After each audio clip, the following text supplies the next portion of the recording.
Brando Moreno, cry baby. It's cry baby, motherfucker. Bitch. What? This is Johnny and Jose with TigerBomb MMA, and tonight we'll be going over UFC 277, Pena versus Nunes 2, and also Moreno versus Kaikar France 2. So 2 title fights, 2 rematches, and I don't know, it's okay, I guess.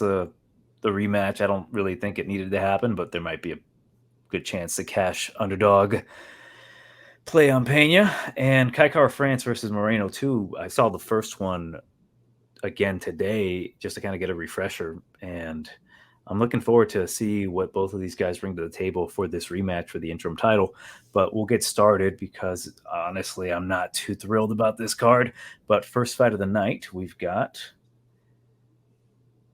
Orion Cosce versus Mike Mathetha, aka Blood Diamond, and currently the odds have it in favor of Cosce or Cosce, whatever the fuck you want to call him, minus 165. Come back on Blood Diamond is a plus 135. So here's the deal with Blood Diamond.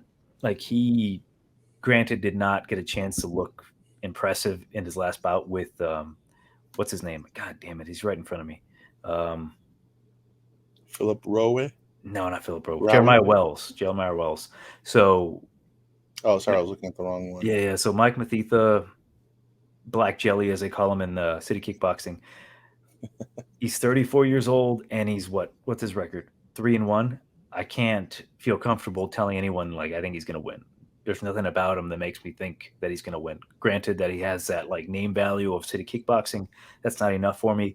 Even Orion Cosce, like, I don't think he's all that great either, but I think he's good enough to actually beat Blood Diamond.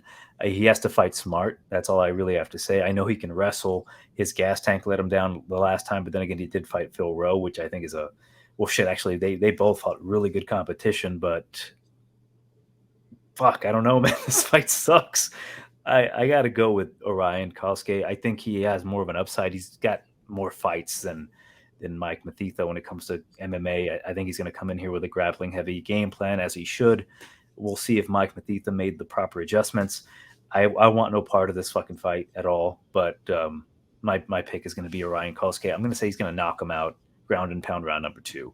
First round, you might actually see something from Mike Mathetha, but overall, I can't really comment on it. Like, I've seen very minimal tape on Mike Mathetha. There's not a whole ton of data on him other than, like, his kickboxing fights where he looks super fucking awkward. Mike Mathetha, we'll see what happens, but Orion Cosce, round number 2 TKO for me. Funny thing, when I look at certain guys now, I hear that, that meme that's going around, like, I don't want peace, I want problems always. What the fuck are you talking about? You know what I'm talking about? I don't know what you're talking about. You haven't seen that meme? No, not yet. I haven't gotten to that part of Instagram or Twitter yet. Yeah, I think you'll get it once I show you a meme, and then the original that's, I think, from some movie where it's like an African guy or somebody with an African accent. Anyway, that's what I look at. That's what I hear partially in this fight. So what I'm looking at in this fight is so Orion is part of Team Alpha Midget, and I think that's probably going to give him the edge because he doesn't have that much of an edge betting wise or otherwise, and I think that alone is probably going to just the ground game. It's probably going to help him. Dominate is probably too big, too strong of a word, but probably dominate on the ground. I would say that's where it's, if he gets outclassed on the feet, that's going to be his fallback.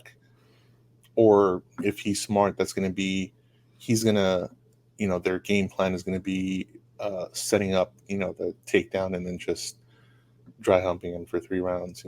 Just take the safe bet until he probably gets his skill set to where he can compete comfortably on the ground and on his feet. But I would say, hopefully they prep them accordingly, wrestle with strikers and then strike with wrestlers, sort of thing should be their mentality. So I'm hoping it is, and so I'm going with Orion by decision. Not very confident though. I would say for the most part, on just to not give away too much, but the prelims, not very confident whatsoever. I'd say I'm more confident on the main card. So any parlays and whatnot, probably just on the main card, because the prelims, yeah, not too much. Let's move on. Next bout taking place at light heavyweight. We've got Negumereanu versus Ihor Potieria, whatever. Ihor making his debut after a Contender Series knockout. And frankly, I'm all in on fading these Contender Series guys, especially those of which who kind of have one of these spotty, fraudy records. Like, I can't make heads or tails of this guy, Ihor. Like, I've seen his tape. I've seen what he can do. He seems like an okay enough mixed martial artist. Like, his striking's it's fine, I suppose. There's nothing really spectacular about it. There's nothing really spectacular about this guy other than that he can be a bit aggressive sometimes, and I mean, he can knock you out. But looking at his record, I mean, he's what, overall 20-2. I don't know how accurate that could be, because as I'm looking at it, he's beaten a lot of guys who are like 0-0, 0-3, 0-4, 0-2. So I can't make heads or tails of this guy. But what I can tell you though is that Negumereanu, on the other hand, he's on a 3-fight win streak in the UFC. He's beaten some pretty decent competition. He moves forward. He can wrestle. He's tough as fuck. And the thing about this guy, why I always like to pick him when it comes to these spots, I don't think I read the odds. He's at a plus 125 comeback on Ihor. He is a minus 145. I like picking him as an underdog because he doesn't look overall imposing. He doesn't look threatening. That's kind of like, you kind of fade him for that reason sometimes, but he makes things really dirty. He made the fight with him and Kennedy very dirty. Frankly, I don't really think he won the fight, but as long as the judges thought he won, and he's got that quality, like he moves forward, he eats punches, but he throws like seven or six more punches that may or may not land, but in the judges' eyes, it looks like he won the fight. So he's got 2 split decisions under his name that were very close, and I, for whatever reason, think that he's got this fight in the bag. Really, he's not going to make it like a blowout. It's very possible that he does knock out Ihor, because I don't know much about him, really. Like, I don't know how legit this guy is. Like, again, he's got knockout power. He's 26 years old. He's 6'3". He's going to have a 3-inch height advantage over Negumereanu, but Negumereanu has a 3-inch reach advantage on him. And with those wild swinging punches, I think he's going to control him against the cage, and in the spots where he's out in the open, he's just going to throw windmill punches, and he might connect and might even hurt Ihor. Like, I've seen Ihor get controlled and kind of dominated on the ground until his opponent got tired, and that's when he took over. I don't think Negumereanu is going to get tired. I think he's got that like zombie type mentality. He's never been knocked out. He got his ass beat by what's his face. He's no longer in the UFC, but Safarov. He beat the shit out of him. Safarov, that is. I think he's tough enough to really make it a dirty fight, and I think he's going to fight for my plus 125 money. So I'll take Negumereanu. I haven't picked against him yet, and I think he makes this fight sloppy, dirty, and he gets the W. So I got him by decision, I should say. Yeah, the plus 125 is, I'd say if it's still available, wherever it is that you're placing your bets, it's not, I don't know how much money is going to come in on this fight in particular, but that's a hell of a deal, getting Negumereanu at an underdog price. So it's, nice to put. I'd say don't blow your wad on this particular fight, but if you're putting down a small parlay, it's worth it, I think. Sure, there's always, shit happens in MMA. Case in point, Blades and Aspinall this past weekend. When I first saw the, I didn't watch the fight, unfortunately, but when I saw the result, I was like, how the fuck did he get knocked out or TKO'd in 15 seconds? And when I saw that, I was like, oh shit. Yeah. So shit like that happens, but short of anything like that happening, I think this is Negumereanu's fight to lose. And so, yeah, that underdog money right now is, I believe he'll win. So that's a pretty sweet deal. Not too sweet, but sweet enough. So I'm taking him also by decision.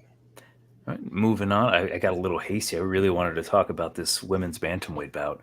We've got Ji Yoon King versus Ji Yoon Kim, not King, Wait, are you versus serious Jocelyn Edwards. What? that you really wanted to talk about this? No, I don't. Okay. I got Edward by decision. I can't fucking talk. Edwards by decision. Not for any particular reason other than the fact that, like, I think she's the better fighter right now. I mean, what can I say? Like, the odds are minus 140 for Edwards. Come back on Kim, plus 115. Like, they're both strikers.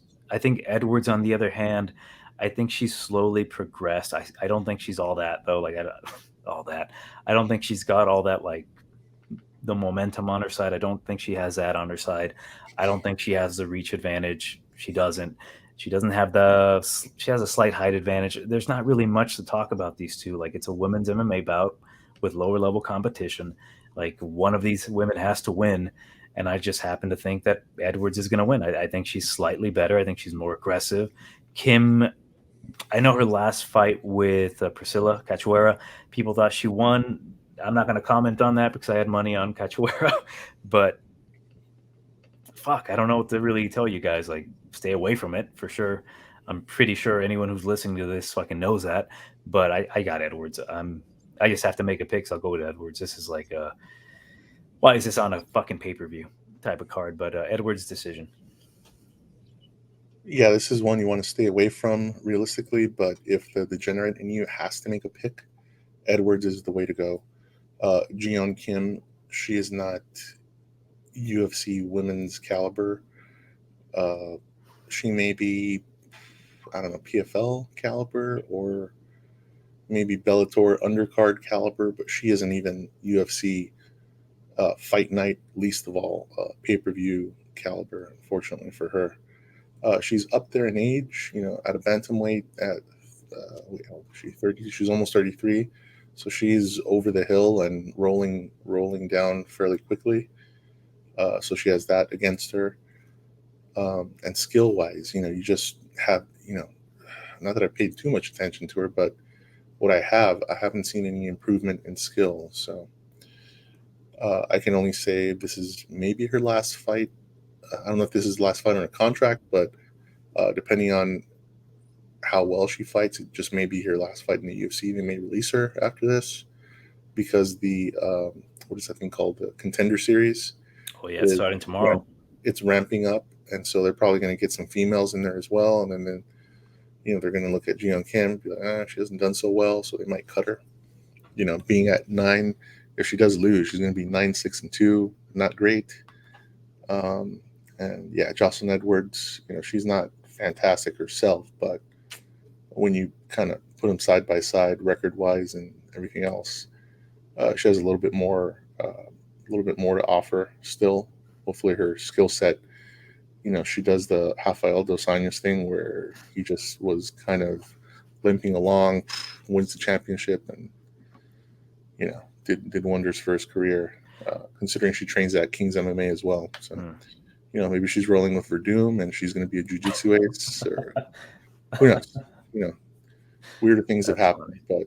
But as far as here, probably taking way too much time on this fight. Not a lot of people are going to bet on, but if you're going to do that $1 long shot parlay, go with Edwards by decision, or just go with Edwards, I'd say.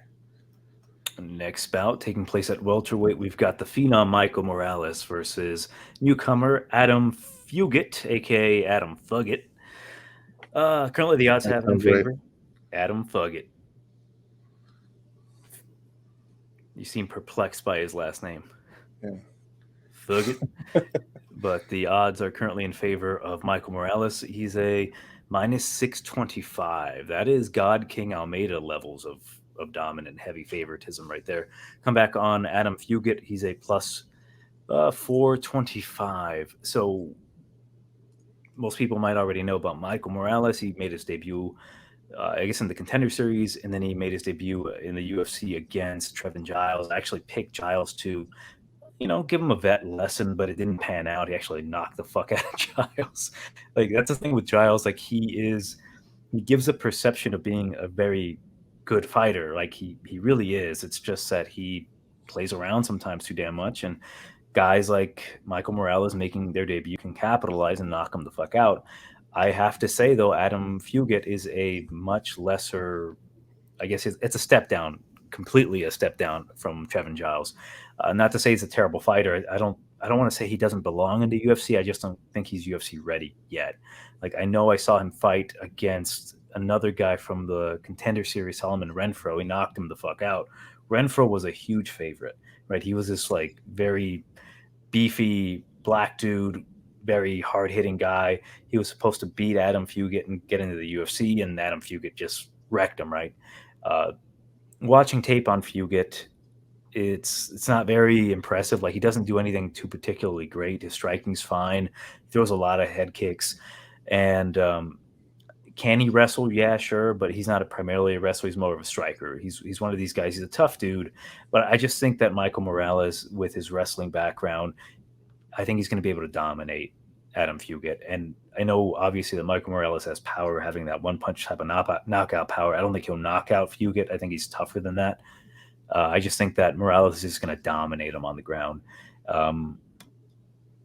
If for whatever reason I speculated that Michael Morales might have some cardio issues or any sort of suspect cardio, it might be a chance to actually fade him. I don't see that, though. I think he's pretty solid. I think he can grapple for the whole 3 rounds, and I think he's going to do that here. He might get a finish down the line, but I predict him to actually grapple fuck the hell out of Adam Fugitt, making it that that Adam's making a debut on short notice. I don't necessarily predict his cardio is going to be the best, obviously, but we'll know. Who knows? We've seen dudes that make their debut and their cardio holds up for 3 rounds, and they still got more in the tank. But I've got Morales by decision. I think he's going to dominate on the ground. I'm actually going with the underdog here. I anticipate Fugitt. I anticipate AF. Yeah, I think AF would suit him better.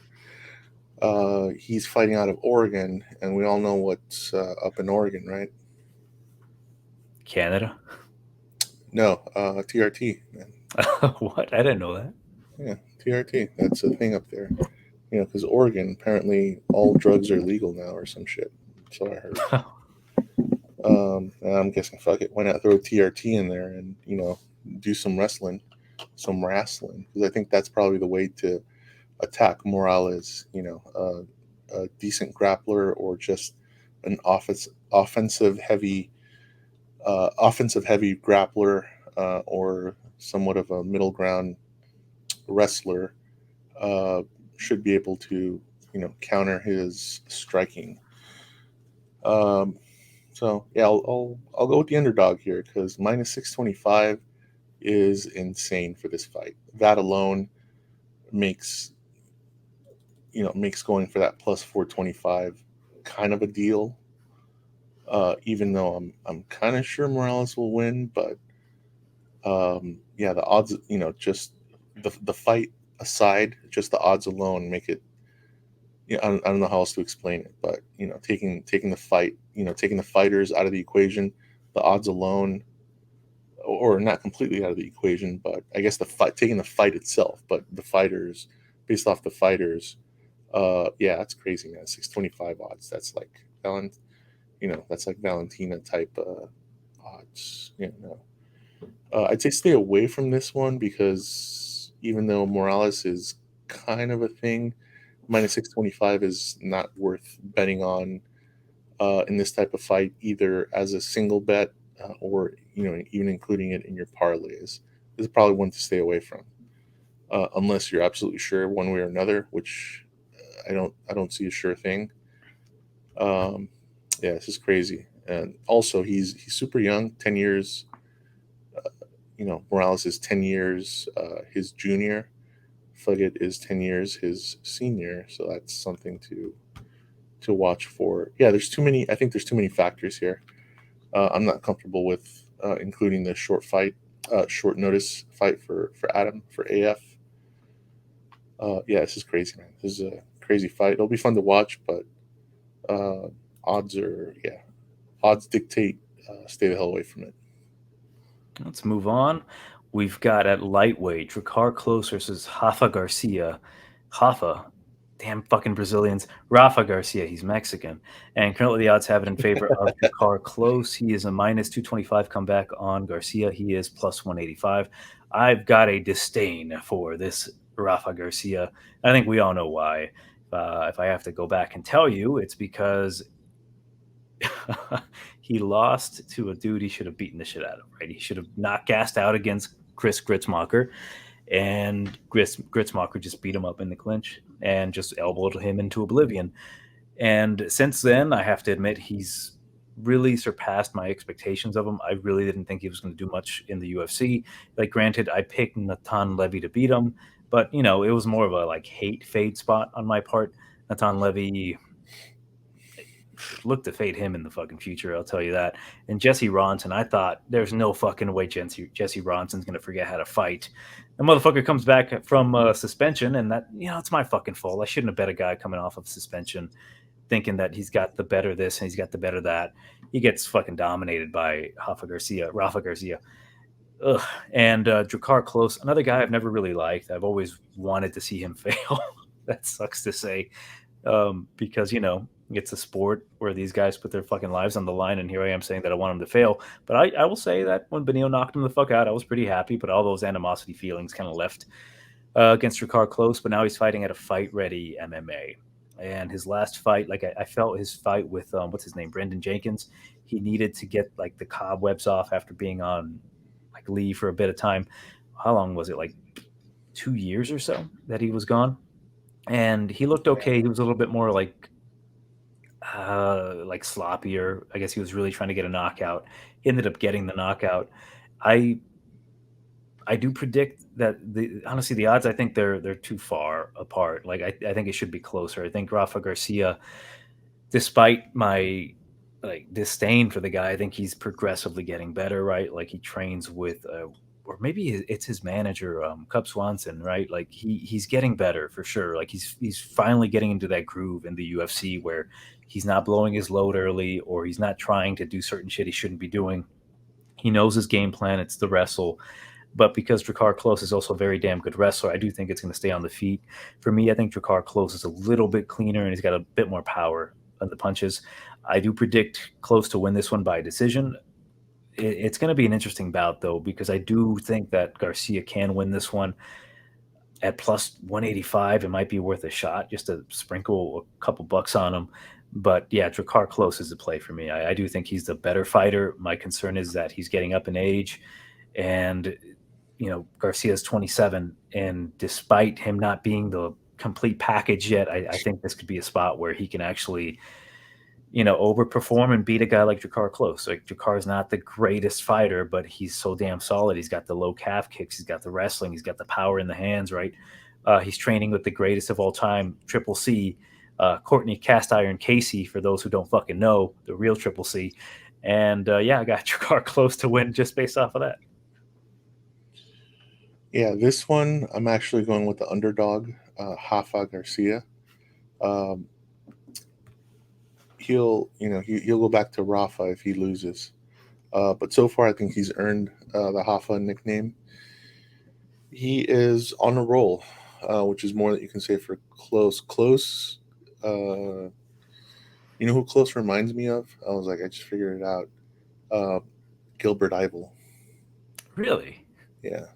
Why Gilbert Yvel of all people? Gilbert was the dirtiest son of a bitch. the dirtiest motherfucker out there. Because he grabbed Benil's like fingers or some shit. No, dude, Gilbert was, I don't know. No, I mean like Jakar Klose. He kind of like, I guess he defended the rear naked choke against Benil Dariush by like trying to break his fucking fingers. Yeah, exactly. Allegedly. He's like the modern day fucking Gilbert Yvel.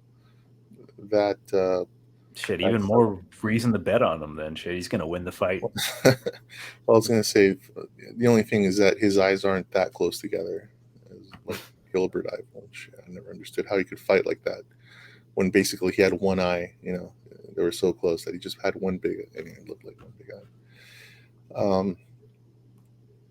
But so just yeah, I think the odds are off. That, you know, again, that the odds.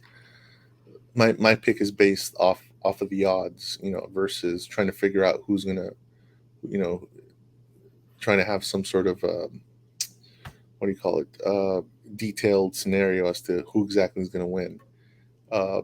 Sometimes, my brain just is like, oh, I see a discrepancy in the odds. So I think, going with the underdog here is good value, regardless of whoever wins, sort of thing. It goes back to a lot of I used to watch, when I was actively, putting money down on these guys. I was watching a lot of videos of Gianni, the Greek, the Greek gambler. I forgot what his handle was, but that guy used to always talk, and I watched so many of his videos that it finally clicked with me. I was like, that's what he fucking means. When the odds are off, you bet on the underdog, and then more often than not, that discrepancy is going to pay off. So it may not pay off, 3 or 4 times, but then it might pay off 6 other times. You know what I'm saying? Yeah. Out of 10 times, it might pay off, more often than not. So it'll pay off more than half the time, hopefully. But again, it's gambling, and when you're placing a bet, it's a gamble. Shit happens. But based off the odds, I'm going with Rafa Garcia by decision, just because, or maybe by second round rear naked choke. I think he can get close on the ground, and as dirty as Klose is, I don't think he's dirty enough to break his fingers. At least not in the pay-per-view. That shit is going to be glaringly fucking obvious, and then his career is definitely over. So I'll take Rafa Garcia based off the odds, but I'll say he submits him in the second round rear naked choke. Okay, we'll go with that. Next bout. This one's fucking interesting. We've got Dontel Mays versus the newcomer Hamdi Abdelwahab. Oh, wait, that's not it. Hamdi Abdelwahab. There you go. This fucking guy is making his debut in the UFC. Is he the first Egyptian fighter in the UFC? Who fucking knows? Maybe, maybe not. 3-0. Super suspect record. Looking at it, he knocked out a guy making his debut against him. He fucking knocked out another guy who's 3-2. And dude's super fucking suspect, right? He's allegedly like an Olympic level wrestler. I couldn't really get too much detail on him. I just seen him just knock out dudes that have no business being in a fucking ring or cage with them. Dontel Mays, it's just fuck. Yeah. I was going to ask, now, do you mean he's the best Olympic level wrestler in Egypt? I have no idea. He's just an Olympic level wrestler from Egypt, allegedly. Because if he's taking guys to the limit in Egypt, but then he's not known anywhere else, then you know what I'm saying? Yeah. But currently he's a plus 125 underdog. Come back on Dontel Mays minus 150. I don't know if those odds are still going to be there when I finish this fucking video, but I think it's a steal at Dontel Mays. I mean, you can't necessarily trust a guy like Mays to beat top competition, but I don't think Hamdi's top competition. He's going to be at a significant reach and height disadvantage. 6'6" for Lord Kong, with 81-inch reach compared to the 6'2" and 73-inch reach of Hamdi. Dear God, man! Like, what type of shit is this, man? Why is he on this pay-per-view card, right? Like, prelims or not, like, this fucker should not be fighting in the UFC right now. Granted, he can knock out Dontel Mays in like the first round and it'll shut my mouth, right? But I do think that Dontel Mays is a good parlay piece right now. Maybe not for like going big on, but dude, that like $1. Dontel Mays is he's a pretty decent fighter. Like, from what I've seen from him recently, right? I think he's evolving. I don't think he's going out there trying to knock dudes out anymore. Like, the dude's getting progressively better. Like, the fight with him and Rocky Martinez, right? Like, he had a huge reach and power advantage over Rocky Martinez, but he played it kind of safe, right? He used the jab, he dominated, he stayed on the outside. And I think he'll do the same here. Like, he's going to maintain a certain level of pace. He's going to be very intelligent against a very unknown guy, right? Hamdi could come in here bloated with fucking 2 minutes of cardio in him, and he tries to knock him out immediately. He has to be very prepared for that. And I think Dontel Mays, having gone through a training camp, being the bigger, more physical guy, willing to wrestle, he fucking fucked a guy's forehead with his cup his last fight. I mean, that's a thinking man's game plan right there. So I'll go with Dontel May's second round knockout. He's going to play it very safe in the first round. If he gets a knockout in the first round, more power to him. But I think he's going to be very safe against the guy who's relatively unknown. You do not want to get knocked out by a guy making his debut with a record of 3-0. So I think Dontel's going to be very smart. He's going to maintain distance, and then after he tires out Hamdi, probably like holding him up against the cage. I don't think there's going to be a whole ton of wrestling here. Maybe Hamdi does come out to be one of the Egyptian Khabib and just fucking wrecks Dontel Mays. Who knows? But I do think that Dontel Mays having the more physical attributes, I personally think he has the more power and that reach. He's going to utilize all that and win this fight in the second round by knockout. So I got Dontel Mays round number 2 knockout. Yeah, the odds, actually, it's a pretty good deal, minus 150. As long as it stays under minus 200, this is a pretty good piece of a parlay, not a huge parlay, but of a parlay. Yeah, can't go with the 3-0 guy making his UFC debut against somebody who's already gone against Cyril Gane. And who else has he gone up against? Yeah, Josh Parisian. I mean, well, that's, he did, beat his ass via crucifix, so that's nothing to scoff at. But he has 5 fights in the UFC, including the Contender Series. I think that alone, even though he's 3-2, or I guess technically 2-2 in the UFC, he's got that momentum. Hopefully, he doesn't Stefan Struve himself and allow Hamdi to Roy Nelson his ass. But yeah, this is his fight to lose. Good odds, I would say, betting odds. So don't go nuts, but yeah, it's a very, very good piece, to a parlay if you're going to put one down, or just bet straight. Bet a bit. Don't bet too much. All right, next bout taking place at lightweight, we've got Drew Dober versus Rafael the Turn Alves. Currently, the odds have it in favor of Drew Dober, who is a minus 220 comeback on Alves, is a plus 180. And this fight's interesting. The odds are like begging me, like, hey, bet me as an underdog, Alves is saying. And I think I will. Just to cut to the chase, I do think Alves wins this fight. The fucker is a fucking specimen at 155, right? I think he's got better cardio at 155. He's not making the cut to 145 as he attempted to in his first UFC fight. I think it was supposed to be against Pat Sabatini, which would have been incredible, but he couldn't make the weight. He cried on the scale. Now he's at 155. For his punishment, they gave him what's his face, Demir Magulov, and Demir dominated him, right? But he made it tough for Demir Alves. That is, like he the fucker did like a breakdancing get up off of his back or whatever. It's just cool. For Drew Dober, like I'm a big Dober fan, right? Huge Dober fan. I've told people multiple times I've seen Drew Dober in like live in a UFC event beat the shit out of someone so bad while the opponent's family was in front of me telling me that's my cousin, he's fighting this guy, and I'm like, oh boy, he's gonna get his ass beat. And then as they're leaving, I'm like, oh, how's your cousin? Like, oh, we're gonna meet him at the hospital. Drew Dober kicks ass, right? Drew Dober legitimately is a bad motherfucker, right? Like, I love Drew Dober. That chin of his last fight with Terrence McKinney, he fucking got finished multiple times in that fight. Thank God for that ref, right? Well, not necessarily thank God. I had money on Terrence McKinney, but he blew his wad against Drew Dober, and Drew Dober just capitalized. The guy is tough as nails. He doesn't give up. But the thing is, like, he's going to obviously have the striking advantage to an extent. I think with Alves being very dangerous with the ground and the submissions, I don't know if Drew Dober is going to fight like his normal self, right? I think Alves has zero fear. He's going to be throwing like wild jumping knees, and he's going to be fucking floating around in the fucking octagon doing all these crazy things.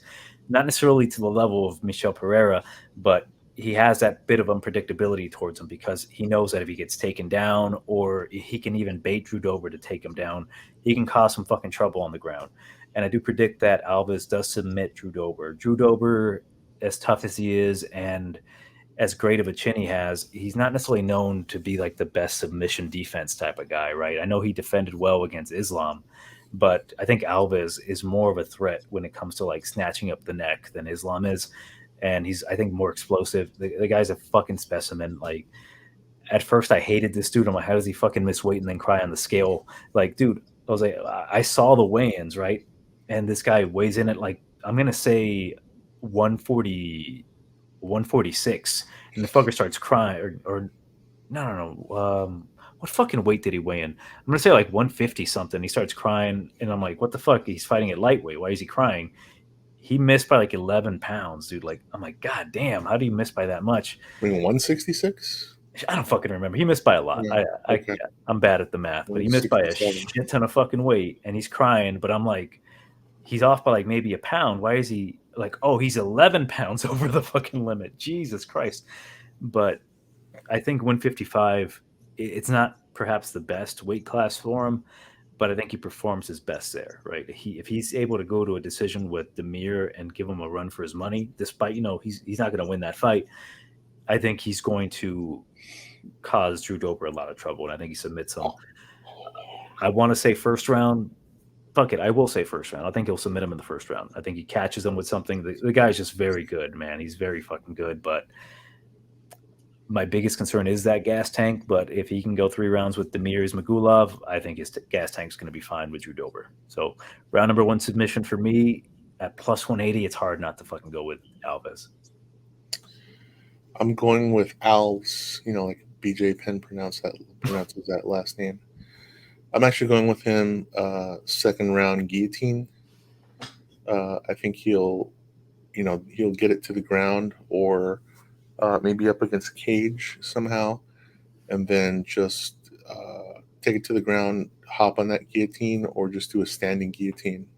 But for some reason, that's just how I picture this fight ending, and then Drew Dober is going to probably get some shots in, but I just see it coming. I don't know. I see that submission here. So I'm going to go with Alves, second round guillotine, standing or on the ground. Next bout, the prelim main event. We've got Alex, the Great White Supremacist Morono versus Semi the Jedi Semelsberger. Semi the Jedi? Yeah, Matt Semi the Jedi Semelsberger. That fucking name, man. Anyways, currently the odds have it in favor of Semelsberger. Not too bad, minus 165. Come back on Morono is a plus 135. For this one, I can't go against Semelsberger. I see him making those adjustments each and every fight. Even, I keep saying it, his loss against Chaos Williams, like, he showed composure, he showed a good chin, he showed the willingness to like go after the win. I know he was losing up to a certain point, and then he just decided, like, I'm not losing anymore, and he started winning the fight or winning the rounds, and he ended up losing that decision. But he showed me a lot there. He knocks out Martin. I just remembered he knocked out Martin Sano. I don't remember the exact words I said, but I'm like, there's no way Martin Sano belongs in the UFC, and he fucking knocks him out immediately. And I'm like, that was the easiest prop by KO that I've ever cashed, was Semelsberger round number 1 by knockout. I'm like, damn, fucking dude, you just cashed me out super quick. It's one of those like moments where, like, you place the bet, you go to the casino, you place your bet, you get your ticket, you get home, you watch the fight, and then immediately after the fight, like maybe 30 seconds later, you're headed back to the casino to get your fucking money. It was awesome. And then against AJ Fletcher, like, I thought he was going to dominate and outmuscle Fletcher, but Fletcher really proved to me that he's kind of like a real deal. Like, he's not a shitty fighter. And at that point, Matt Semelsberger really showed me his like evolution as not just a power puncher. Like, he was able to grapple. Like, he had to do what he had to do to win that fight. Like, I had him on a ton of parlays at that point, and they ended up cashing because Matthew Semelsberger didn't let the ego get to him, and he decided to shoot for a takedown and ended up decisioning AJ Fletcher. It was a close fight, but like little things like that, I'm like, he's not just this dumb meathead former football player coming into the UFC and knocking dudes out because he has that power. I think he's slowly becoming, I don't want to say contender, but there's possibility that he can be a contender if he really focuses his entire game plan. As for Morono, I think he's finally getting in the groove as well. Like, he's 21-7 overall compared to the 10-3 of Semelsberger. And what I've seen from Morono as well, like, he's a thinking man's fighter. He thinks about every little position. He's got some good herky-jerky movement, but my thing with Morono is that his chin has always been the biggest liability for him. Like a guy like Semelsberger, who's not just a meathead that's going to throw wild, that Morono can like evade, even though it didn't work for him against Chaos Williams. I think Semelsberger does land something, and maybe he doesn't knock out Morono with the first punch, but that type of power might make Morono a bit more hesitant to like engage. He might backpedal a bit too much, and whenever he does decide to go, I don't think he's going to connect as clean. And I think Semelsberger is eventually going to counter you, if you know what I'm saying. Like that type of power where you're like, oh shit, I don't want to engage. Let me shoot for a takedown. And Semelsberger, I think his takedown defense is getting better, and I just predict Semelsberger knocking him out in the second round. I do think the reason they put this fight as the prelim main event is because the UFC expects Semelsberger to knock out Alex Morono. I mean, they expect something to happen, right? Like, I'm not just going to put on the fucking Fox Sports 1 or ESPN just to see two guys like hug against the cage, and that's going to make me think I got to buy the pay-per-view. So I do think Semelsberger is lined here to knock out Alex Morono. Can Morono win this one? Absolutely, but I do think he's going to have to walk through a shit ton of fire to beat Matthew Semelsberger, and I just do not think he's going to be able to overcome that fire. So I'll go Semelsberger, round number 2 knockout. Yeah, I was going to say Semelsberger reminds me of Mike Brown. Not to its full extent to when Mike Brown was elbowing Diego Sanchez into that next dimension where he came back and he changes he changed his ethnicity from Mexican to Bolivian because he elbowed him into Bolivian. Yeah, exactly. But I think I kind of see him going in that route, and yes, he has less fights than Alex Morono has wins. But they're about, I think, at the almost the same age. He's only 2 years younger. But I just think he has that, is a little bit more violent. And I think he's just going to come at him with everything he's got. I think he's, going to come up with those, what do you call those, upward or side elbows and whatnot. So I see kind of a, what do you call it? Mike, Brown versus Sanchez too, to a certain extent. I think the elbows are definitely going to take place, and he's, being in front of that Dallas crowd, which lucky sons of bitches are probably going to go get some good barbecue after the fight, being in Texas, which is all I can think of. I think that crowd is going to be really pumped up once Semelsberger starts to, just throw some of that heat. So the odds, I think they're rightly as close as they should be. But this is crazy because Morono, he has knockouts of his own, and sure, he wasn't able to knock out Mickey Gall, but Mickey Gall's been around a bit. He doesn't have the greatest chin, but he has a chin, so he wasn't able to knock him out. Meanwhile, Semelsberger, he did not KO Sano and Jason Witt, so they both got knockout power, but I think Semelsberger just has, I don't know how else to put it, but I think he's concussive blows. Yeah, he's got like that extra push. It's like if he's going toe to toe with someone, he's kind of like Mike Brown. Is it Mike Brown? Yeah, it is. No, it's not Mike Brown. Matt Brown. Why the hell did I keep saying Mike Brown? Mike Brown is the head coach now of ATT, former WEC champion. Oh, I thought it was like Mike Brown, motorcycle attorney. I've been seeing all these commercials. But yeah, Matt Brown. Shit, I don't know why the hell I said Mike Brown. Yeah, so he's got that extra, if like I'll take two to give you, one like heavy punch sort of thing. I just see him as the next Matt Brown. I think about maybe changing that nickname though. But this one, betting wise, I would say include it maybe on that $1, Hail Mary bet. But don't go heavy on the money on this particular fight. There's better fights to bet coming up on the main card. Speaking of which, main card opener, Magomed Ankalaev versus Anthony Smith.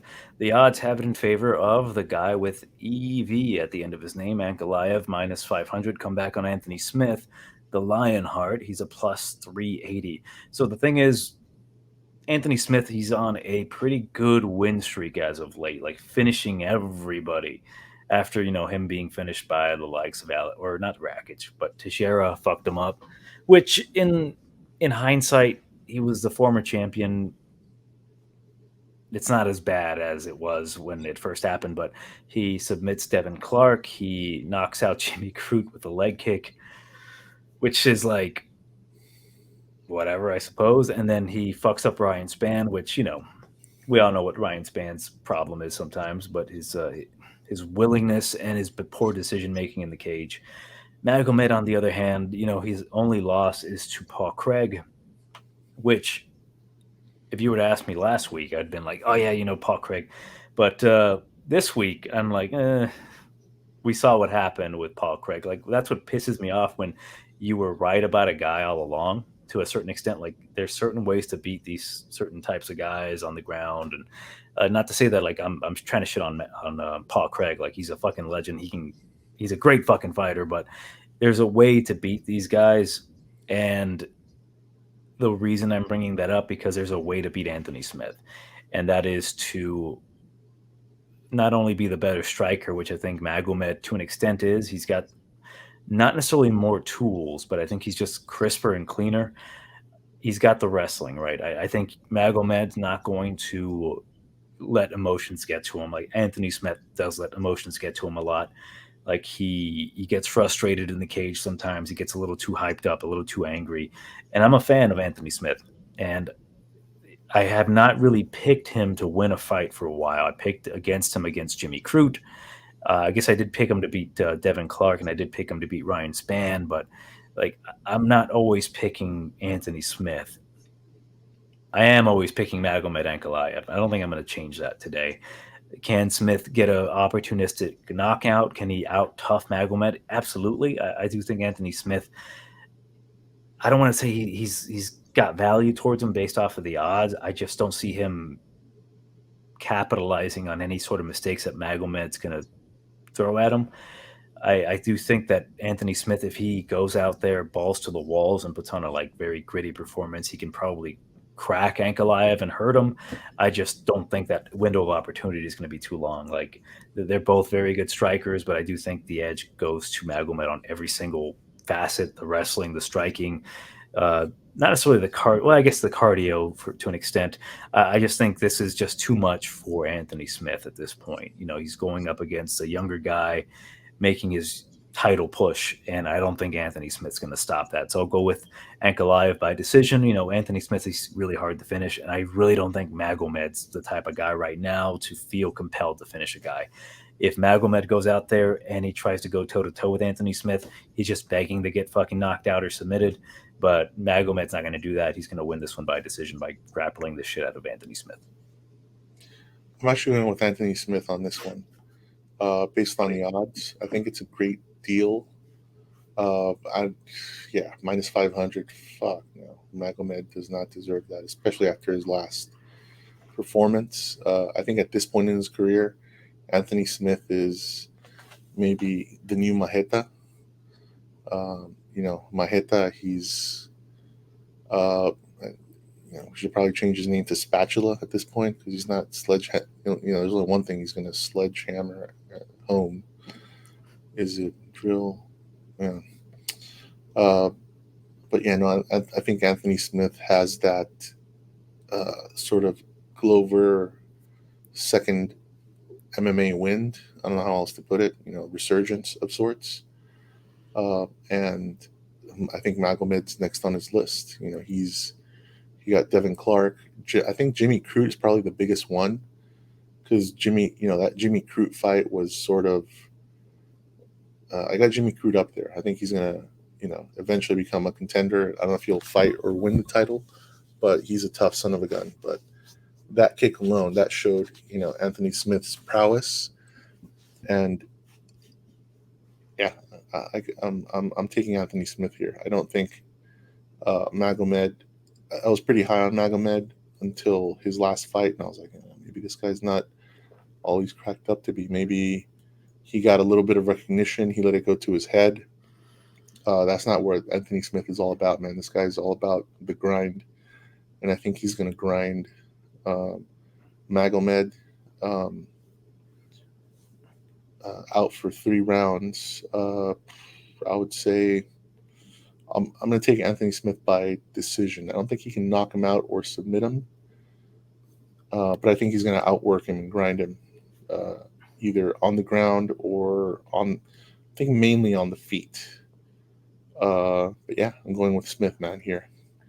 I'm going with Smith, man. How can you not go with Smith, dude? He's like right next door to you. Yeah? I was going to say, it's really hard not to take a shot on Smith, but yeah, the way he's those are really good odds, though. They're good, but I don't see it. Like, I'm afraid he'll come knocking on my door and try to fuck me up, but I just don't see it happening. But let's just move on before he hears me. I see it, man. I see it. Yep. Next bout taking place at flyweight. Alexandre, the Cannibal Pantoja versus Alex Perez. This one's pretty fucking fascinating to me because, like, I'm high on Pantoja. And Perez, I'm not necessarily high on him, but I do respect his skill set. The odds are currently in favor of Pantoja, who is a minus 160. Comeback on Perez is a plus 135. So Pantoja, the guy, he has a big weakness, and that is the being pressured and the cardio. Like, if he goes too fucking hard, too fast, he gasses himself out. But he's so damn skilled, right? Good chin, good striking, great jiu-jitsu. I just hate the nagging feeling that Alex Perez, making a comeback after getting submitted by Fugitt 2 years ago, is going to come in here and decision the fuck out of Pantoja. Because, like, Pantoja is just a much better fighter than Alex Perez on paper.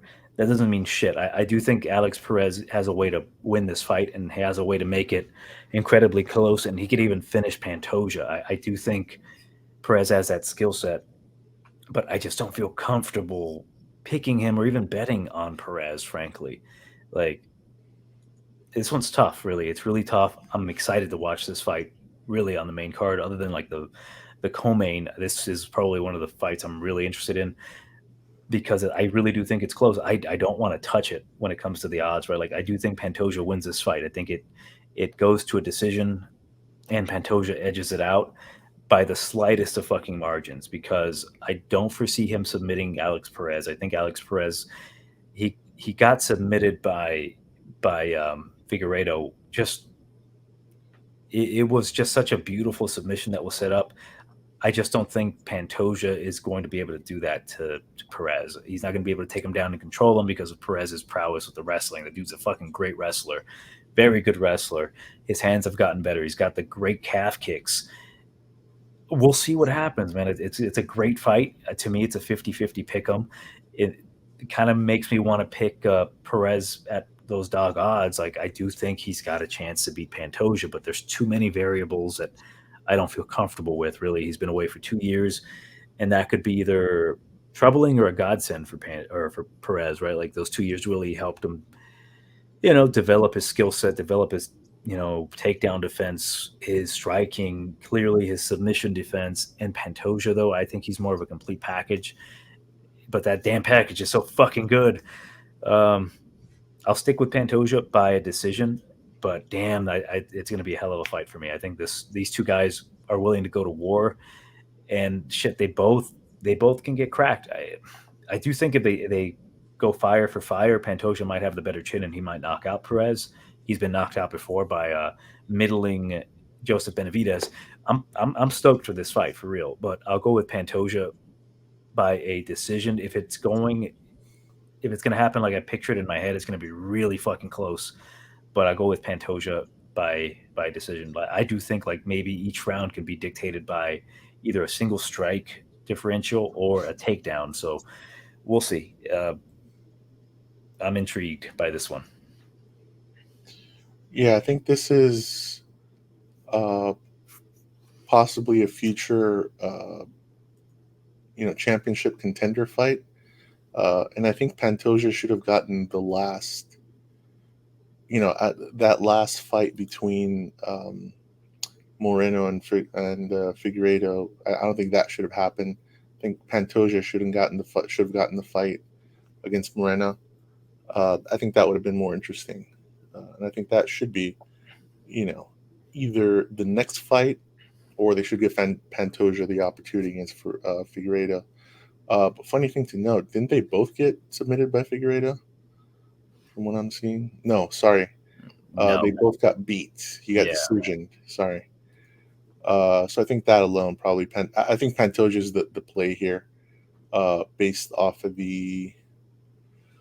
I think the odds, reflect.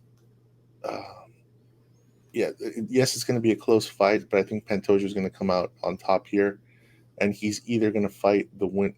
I'm pretty sure Moreno's, he's going to fight the winner, Moreno, of that other fight, or just catapult him as the next contender for Figueiredo.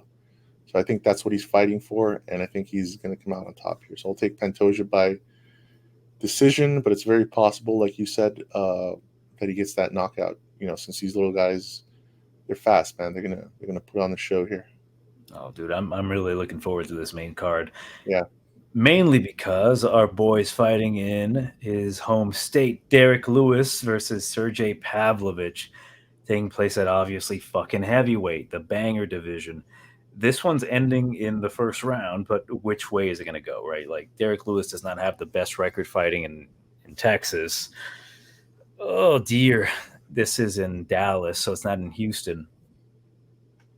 This one's, like,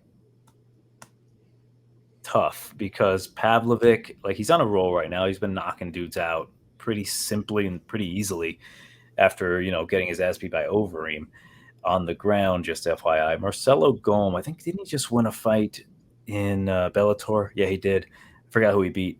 But yeah, like, looking at his record, like, he's not beating the top guys, right? Like, here's what I think. I don't want to really spend too much time breaking it down. One of these guys is getting knocked out. I know Black Beast, his chin has not really been holding up as of late, right? He's getting into these, like, the war with him and Bam Bam. Bam Bam is like, shit. He should have won that one, but there's a lot of X factors there. Bam Bam's tough as fuck, as he put it. He was Mark Hunt's punching bag, so it gives you a level of toughness. The X factor for me is I do think Pavlovich, he's going to have the better chin for sure, but is he going to be too afraid to, like, try to strike with the Black Beast? Like, regardless of anything, like, when you're standing in front of Derek Lewis and you're looking at him, this fucking giant gorilla, right? A silverback. He's fucking intimidating, right? Like, when he's just staring at you, like, I met the guy. He's a super fucking nice guy. Super fucking nice. Like, the type of guy that, like, exactly like his persona in interviews and on Instagram and shit, like, he's that guy. He's a super fucking fun, nice guy. But when he's staring a fucking hole in your chest, he's intimidating. The biggest X factor for me is that Derek Lewis, he was willing to wrestle, which is fucking crazy, against Bam Bam, and he had him in a compromised position. Just that Bam Bam's chin really held up, had him against the cage, took him down, started blasting him, but Bam Bam survived. I don't know if Sergey's going to be able to survive that. I think Derek Lewis, we know what Derek Lewis can do, right? We know he goes out there and he swangs and he bangs, baby. But I think he's going to come out here smarter. I think he's going to actually have a solid game plan. As long as he doesn't get knocked out by Pavlovich, I think he's going to actually try to wrestle him, get him to the ground as he does. He's got phenomenal ground and pound. You don't often see it anymore because, he's at a higher level and some of these guys are just difficult to take down. I do wonder if Pavlovich is going to be able to stuff the takedowns of Derek Lewis, because they're not traditional takedowns that do just fucking power and grit and they'll get you down. If he gets you on full mount, dear God, I hope you fill out your life insurance form. But I got Derek Lewis. It might bite me in the ass. Like, I know what I'm getting into, but Derek Lewis first round knockout. I do think he has a similar game plan like he had against Bam Bam, Tai Tuivasa, and I think he actually gets the knockout. I think he's going to really hurt Pavlovich on the ground because those punches that he throws on the ground are something different. Like, they talk about Jack Hermansson's ground and pound, but Derek Lewis's ground and pound, I think, is like on a different level. So I'll go with Derek Lewis by ground and pound, round number 1. Yeah, this fight is not going past that first round. It all depends how fast Sergey gets knocked out. Whether he is timid coming forward or where he's going back. But Derek Lewis, I'm pretty sure he is pissed. Having people probably having brought up how does it feel to get knocked out in his last fight. I'm pretty sure he's pissed. So he's going to come out swanging and banging. And he's going to look at Sergey White Power Pavlovich and just unload on him. Sucks for Pavlovich, but he knows what he signed up for. Yeah. Unless he has some newly found steel or granite chin that we were unaware of, he is going to have the fury of Derek Lewis unleashed on him. Sucks for him.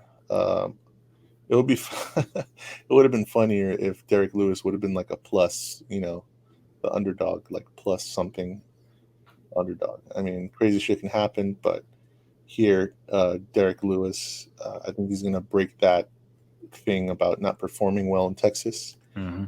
He's going to get the knockout and go get some barbecue.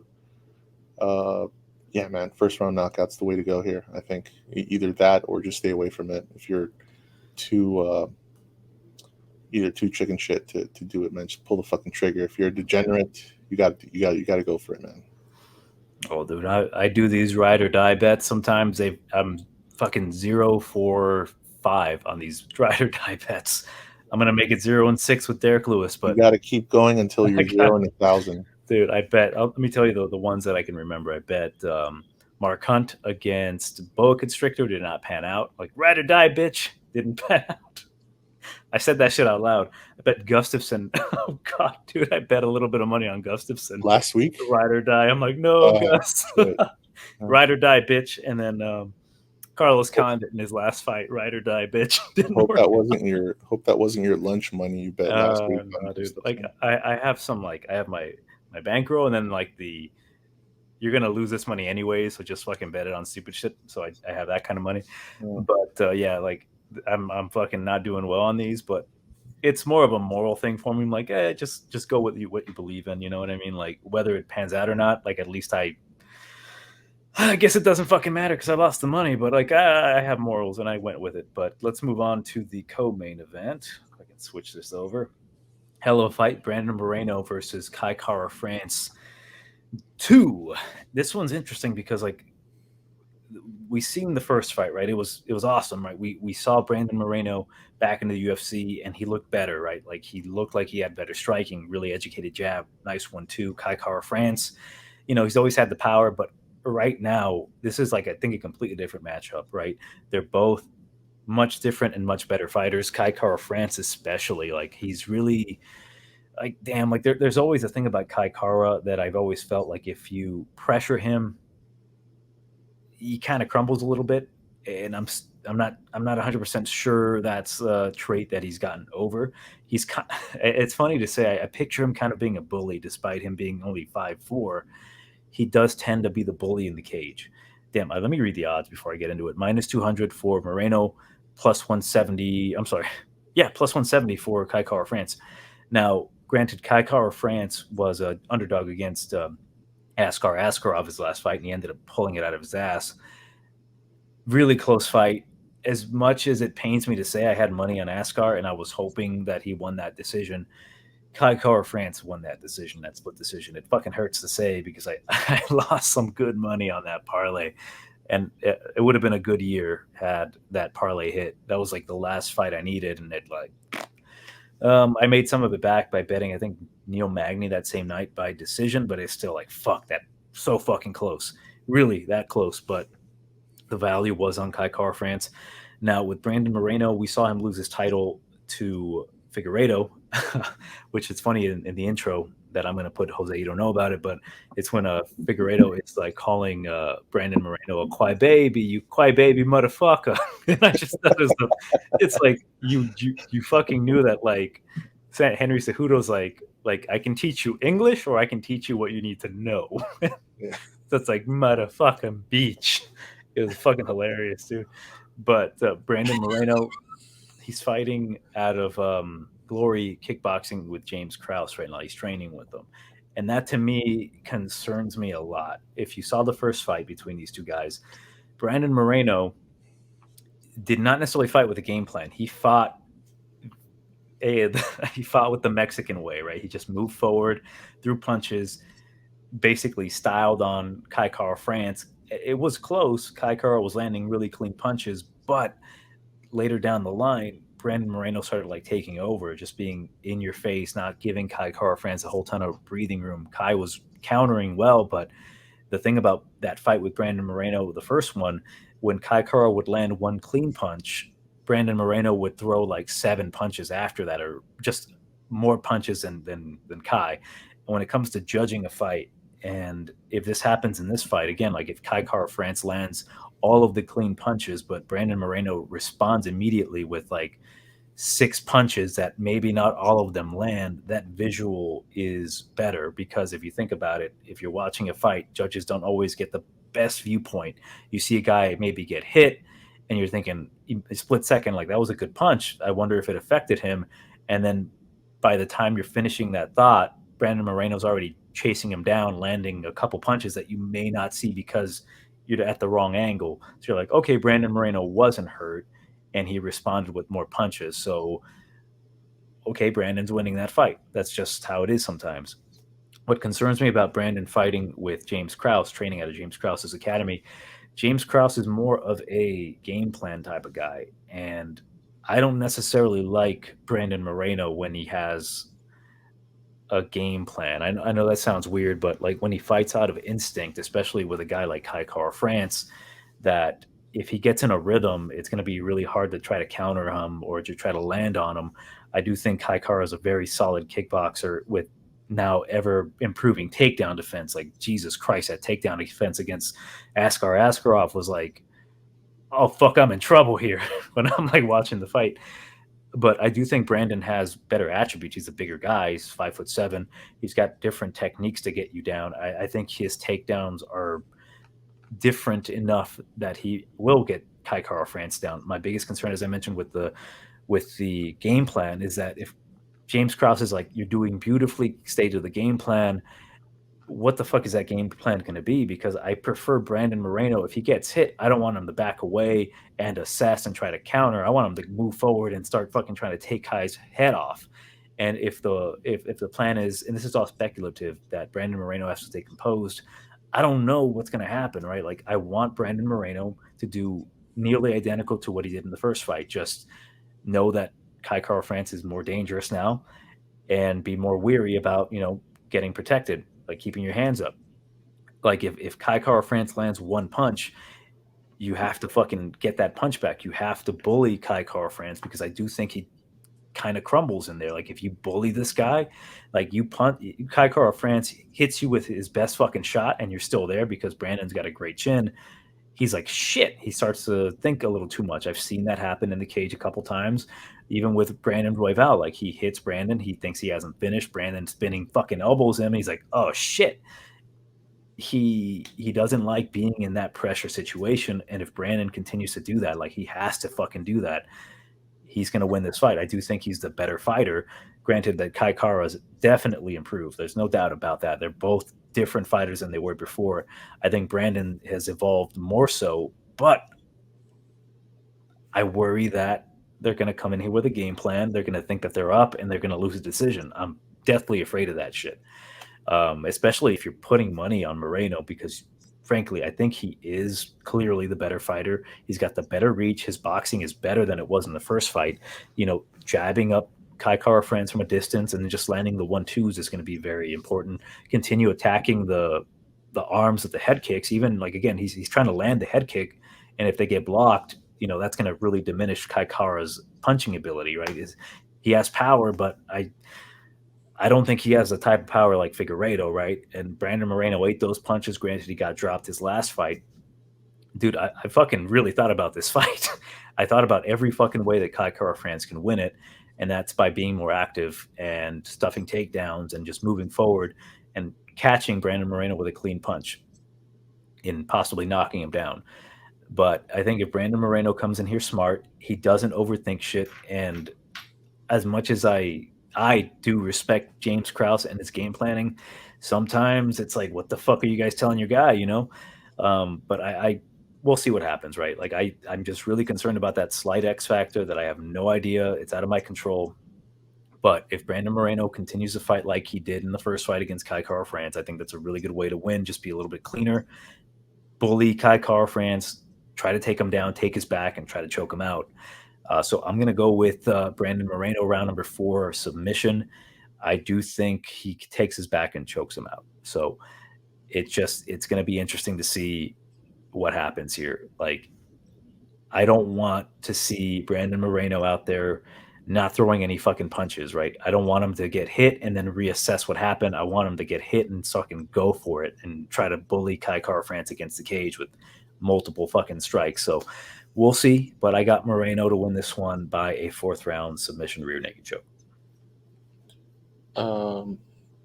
My pick is based off the fact that I don't think Moreno lost his last fight.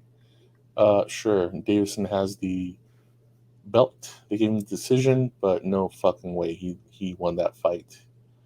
I'm not sure what the purpose of giving him the belt was, you know. But as far as I'm concerned, Moreno's still a champion. He's going to win this fight just based off of the fact that Kai Kara, you know, City Kickboxing is not getting a 3rd belt, whether it be interim or not. And even if they do, France, you know, he is definitely not the guy who's going to win that belt. Not as long as Moreno, Davison, and Pantoja are in the division. So if all 3 of those guys are in the bus, crashes, goes up in flames, maybe, you know, maybe France has a shot at that point, possibly.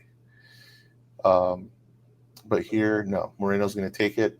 He's gotten, you know, he's still head and shoulders. One of my favorite shampoos and conditioners in one, above France, and I just really don't see him losing to France now. You know, especially since he's gotten to the point where he can basically him and Davison are going to be the top 2 guys in that division for as long as that division exists. France is just one of those guys, you know, similar to Volkanovski. You know, Volkanovski, he's fighting all these guys, and he's just, you know, it's like him and Max are like the top 2 guys in that division, and then there's everybody else. France is one of those everybody else. That's fucked up, but it's funny because it's true. It sucks for him, but, you know, it's like, why not train at a real gym instead of he's training at kickboxing? So that's on him. But yeah, here you got to go with Moreno.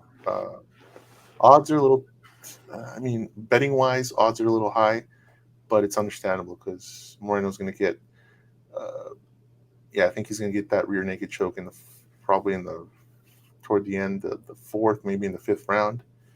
But yeah, France is not walking away with that interim title.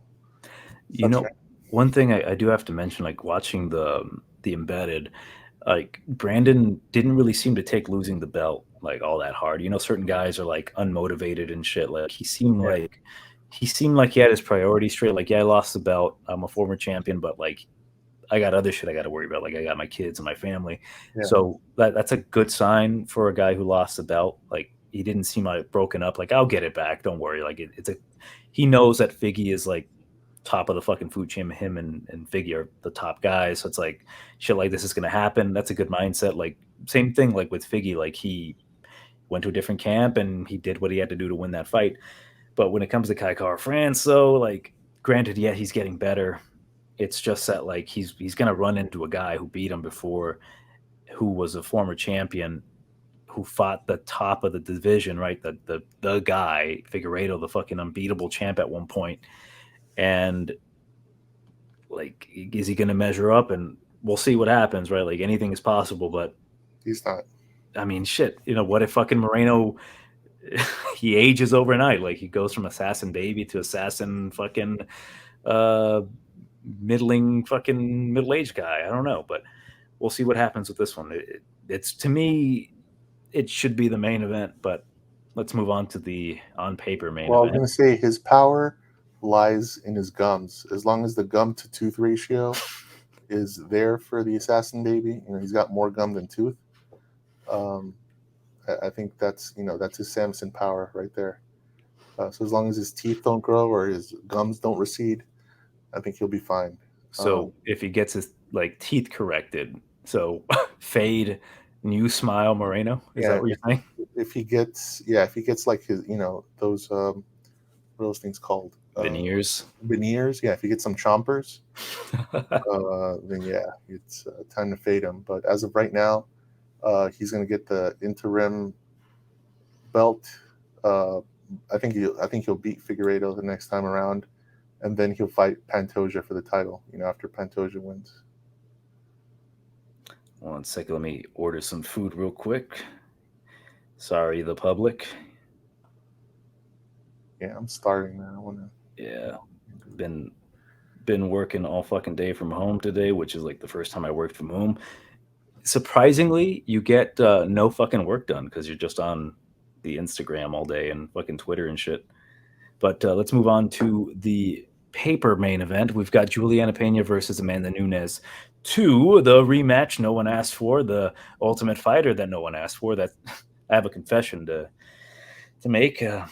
I've seen a therapist about this, and I know I need help, but I actually watched the entire tough season with Pena and Nunes, and I'm glad to mention that I'm going to get the help I need. So I'm glad I overcame that.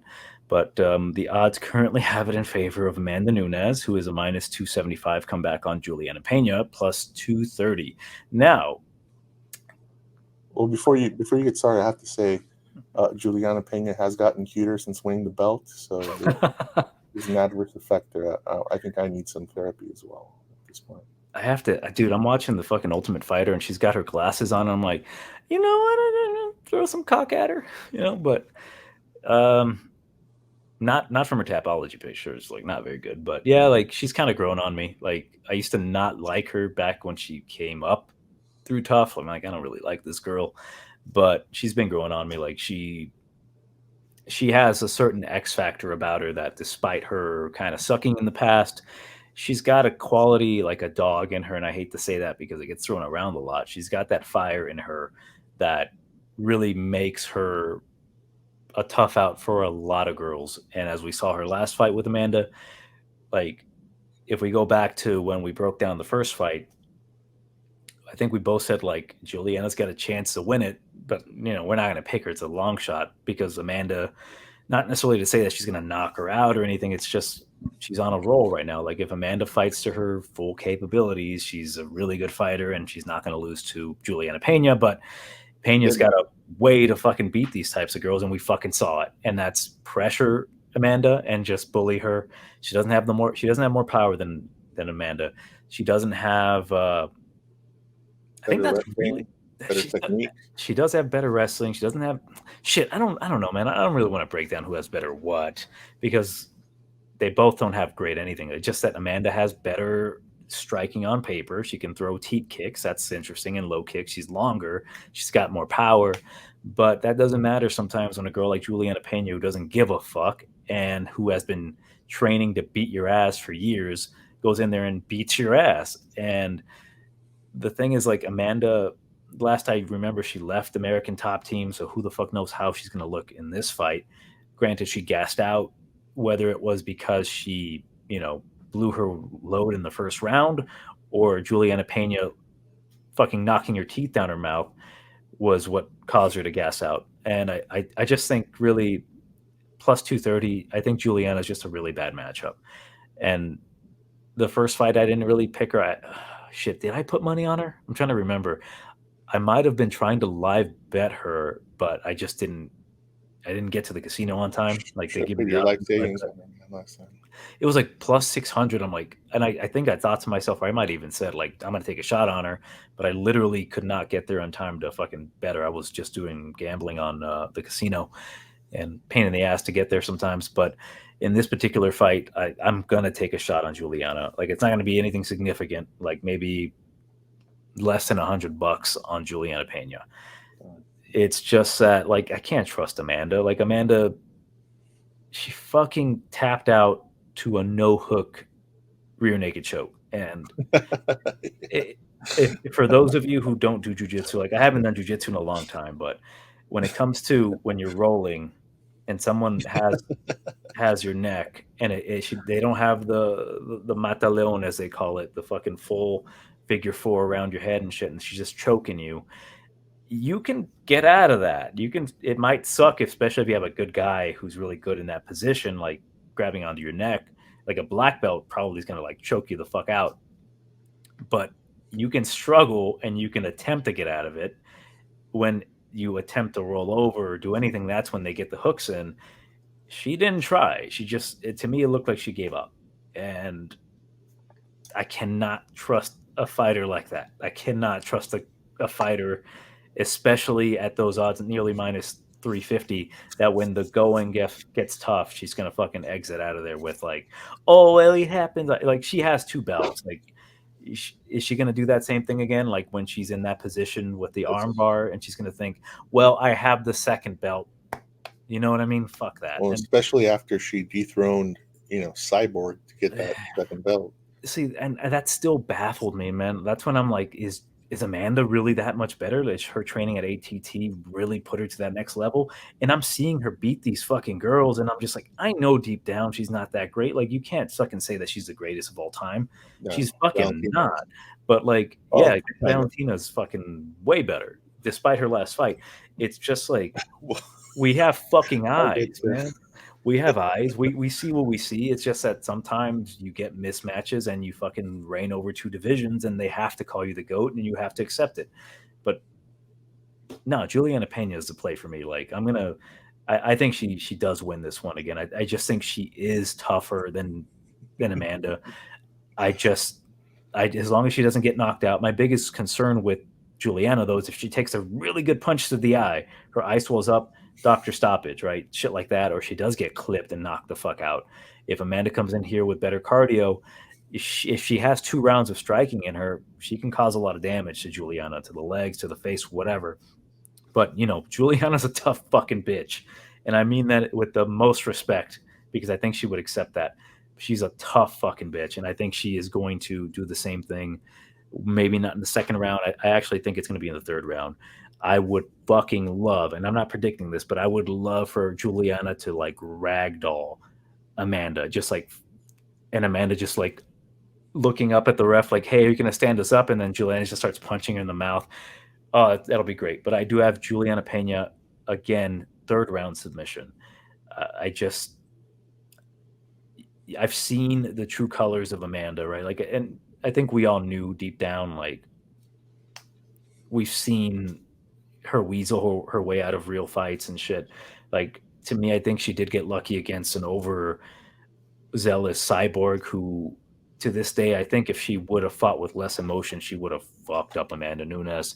But it is what it is. She was the double champ, and I would like to see after this fight, they just say, you know what, Julianna, you're the 145 champ too. Fuck it. Amanda, go to PFL. Like, I think she'd be more of a spectacle. Like her fighting Kayla Harrison in PFL would be more fun. I don't think Kayla Harrison's going to move over to the UFC anytime soon. And, she'd be a good attraction, like the former champ in the UFC going to PFL trying to make that $1 million. She'll fuck up a lot of girls there, and then we finally get to see that Kayla Harrison versus Amanda Nunes fight, and that'll draw some money. I'd watch that shit. Maybe I won't pay for it, but I'll watch it. But I'll go with Julianna Pena, third round submission. This is I hate to be critical, man, but like deep down, like I think it's a waste of everyone's time. It really was. So third round submission, Julianna Pena. I think what you mean is you're going to peek in your neighbor's window as they're watching it, right? You give my neighbors too much credit. They're not that big of fans of MMA. I'm just saying. But funny. So how I picture this is the merry-go-round of Valentina coming into the fold, because I think, yes, Pena's probably going to win this fight again, but then Valentina, she's licking her chops. She's like, oh, you win at the second fight, well, I come in and fight you again too for the 135 belt. You know, who is that? Valentina Chong or something? Yeah, that's Valentina. That's her. You know, she's been spending a lot of time. I follow her on Instagram. She's been spending a lot of time in Uzbekistan or wherever the fuck she's from. Yeah. And yeah, so her accent's gone a little bit back to her original accent. But yeah, it's the same. It's, you know, it's that same thing with you know, that I predicted, and I'm gonna keep boasting. I predicted Cookie Monster was going to be the champ once again. And I predict Julianna's going to beat Amanda. Don't tell people that's a good way to get a bottle to the mouth. And you know, I predict Valentina's going to come up to 135, challenge Julianna for the belt, and then Julianna's going to beat her. No, there's no fucking way that happens. If that fight happens, I will tell the story of my long shot parlay that was ruined by Julianna Pena once more. And then, you know, and then Amanda's going to have her 145. I mean, what's happened with Amanda is that she's a dad now, and the fuck? You know, she's gone all rad dad, and you know, she's basically hanging out, you know, with her jorts and her white New Balance and her polos tucked in on the weekends, barbecuing at home, you know. And that's made her soft, dude, because leaving ATT is probably the worst thing she could have done. I don't think she's going to come in shape. She's not going to come in motivated. She's going to be like, I guess I kind of go in there and fight for the Belchi again. Shit, dude, Dad Nunes is fucking. Oh, that's fucking hilarious, dude. Yeah, so you know, she's gonna get the dad bod and stick to 145. Work, you know, stick out her contract, and I don't know who the fuck is she gonna fight at 145. Julianna Pena. Yeah, I guess. Oh, dude. But I anticipate Valentina coming up and becoming the next champ. By taking Pena to the limit. Pena's tough as fuck. She proved everybody wrong, including me. Wish I would have put some money on her, but you know, if you're planning on putting some money, put some money here. But it's not a sure thing because Amanda does have power, so you know there is the chance that she puts that power to use. Doesn't want to get embarrassed again. You know, it's all in her motivation, and you know whether she wants you know, that brand new barbecue grill at home to. You know. So I'm going with Julianna here. I'll say I'm actually going to go with her by decision this time. I think it's going to go to decision unless Nunes's cardio is dog shit again and she just lets herself get ridden like a pony. So, you mean, in what context are you saying that? Like inside or outside the octagon? No, inside the octagon. Okay. She's just making sure we're on the same page. Just ride her, basically. Yeah, so I'm going with Julianna again. I'm actually possibly not going to be able to watch this fight because, surprise, surprise, I managed to get a date. So I'll probably be out unless I scare him off in the first hour, and then I'll probably just be back home and paying for this fight myself. Yeah. Paying to watch this fight. Even then, I think I have to supply the money, if you know what I'm saying. Yeah, but this is an interesting main card for UFC 277. It's going to be entertaining. Undercard, you know, unless you have some skin in the game, might not be as interesting. But the main card for sure, it's got a lot. You know, it's got a lot riding on it. I think, especially this main event. I think it's going to be a fun main event. And like I said, that championship belt and maybe those glasses. Yeah, Pena's gotten a little bit cuter. You know what I mean? So. Yeah, that's all I have to say about this. That's you know, Papa Nunes gonna stick at 145. The wrong people hear this shit. We are fucked, and that might be the end of TigerBomb, but that's been Johnny and Jose with TigerBomb MMA for UFC 277. Make sure you like, share, subscribe, all the stuff that YouTubers say, and we'll catch you at the next fight. And also, fuck Goldberg.